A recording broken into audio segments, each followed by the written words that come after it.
Olá, meu nome é Mafane Oliveira, eu sou pedagoga, arte educadora e contadora de histórias. Como educadora, eu sempre utilizei a narrativa como ferramenta pedagógica. E a intenção desse vídeo é compartilhar um pouco dessa experiência com você. Você já utilizou a arte de narrar histórias com os seus alunos?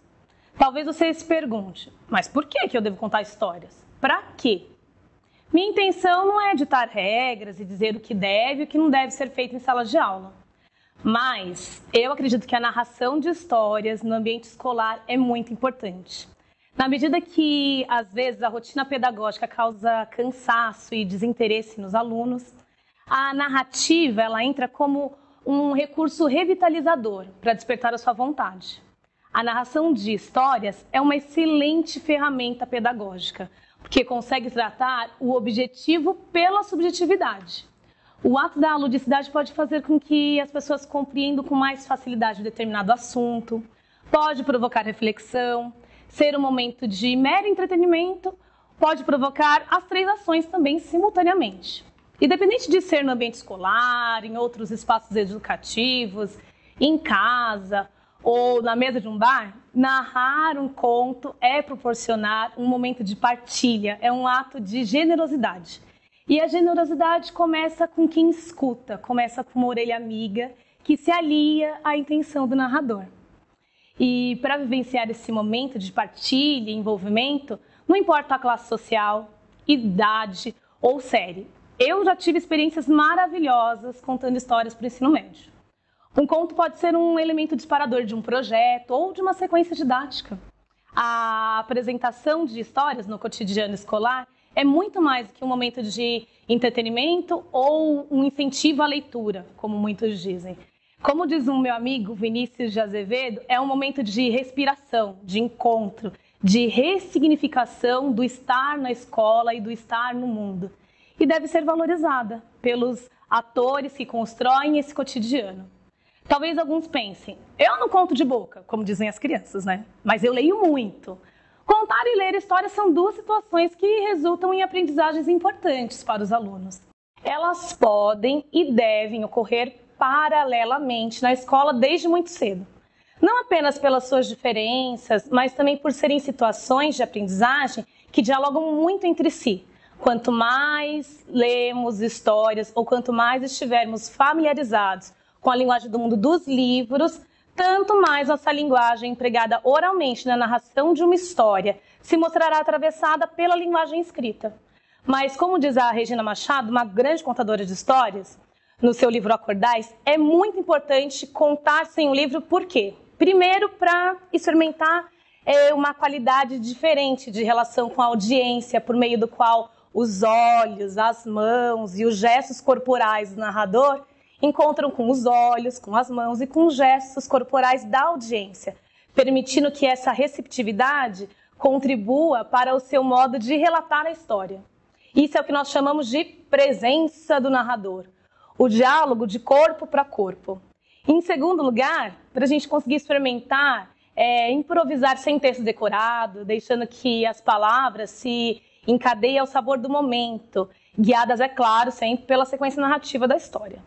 E, por último, explorar os recursos externos de uma narração, como mudar a voz, usar objetos, fantoches, cantar uma música e tantas outras coisas que podemos utilizar na narração. Resumindo, contar histórias é algo revitalizante.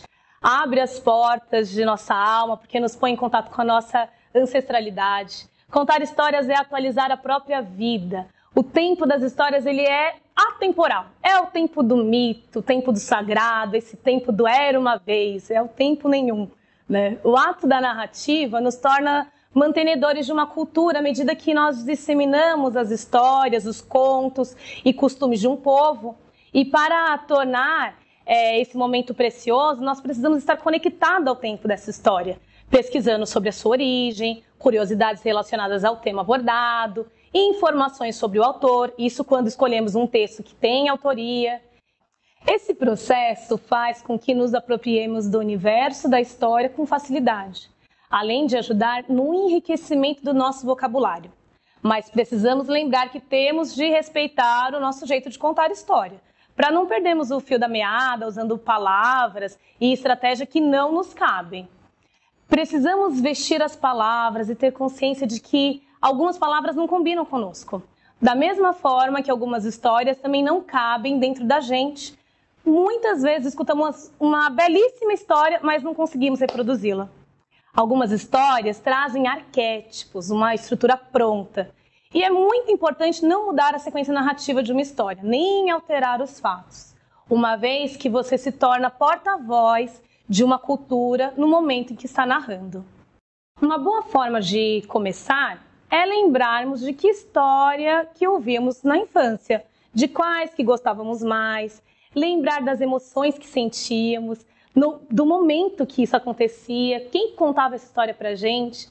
E ainda que se tenha um forte resgate da infância, é sempre bom escutar outros contadores de histórias, respeitando a sua personalidade, pois observando os outros, podemos refletir sobre os nossos processos pessoais, reinventar técnicas de contar histórias. E quando partimos da nossa experiência como ouvintes, temos muito mais chance de acertar.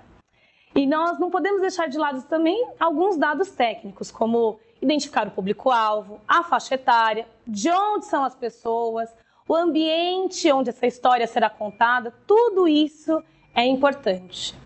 Para escolher, é necessário que haja material a ser escolhido. Portanto, ler muitas histórias de vários tipos, de várias origens, é uma ótima maneira de começar a ampliar o seu repertório de opções. Junto com esse vídeo, vamos disponibilizar algumas referências bibliográficas, sites que poderão ajudar a ampliar o seu repertório de histórias. Depois de algum tempo contando histórias e conhecendo melhor o perfil do público com o qual estamos trabalhando, vamos percebendo que não somos nós que escolhemos a história, mas ela que nos escolhe. Devemos ser flexíveis, deixar nossas sensações, intuições, para que possamos ser surpreendidos por essa escolha. Só podemos contar uma história que sabemos bem. Mesmo que você leia ou que já tenha escutado a história diversas vezes, é importante revisitá-la várias vezes, sozinho, em voz alta, para criar uma dinâmica na narrativa. Explorar o texto, criar suspense, dar chance para o humor, criar vozes de personagens, se você gostar desse recurso, é claro. Criar uma pausa, acelerar no momento de correria, de perseguição, relaxar no momento de repouso, enfim, se entregar à narrativa. A ideia desse vídeo era apenas fazer uma singela introdução sobre a arte de narrar histórias. Ficou faltando muita coisa, mas temos outros materiais complementares e esperamos que possa enriquecer a sua prática pedagógica com muitos contos e histórias. Obrigada por me emprestar os seus ouvidos e ter paciência de me escutar até aqui. Agradeço a todos aqueles que trabalham com as palavras, pelas palavras e para que elas permaneçam sempre vivas e alimentadoras. Muito obrigada!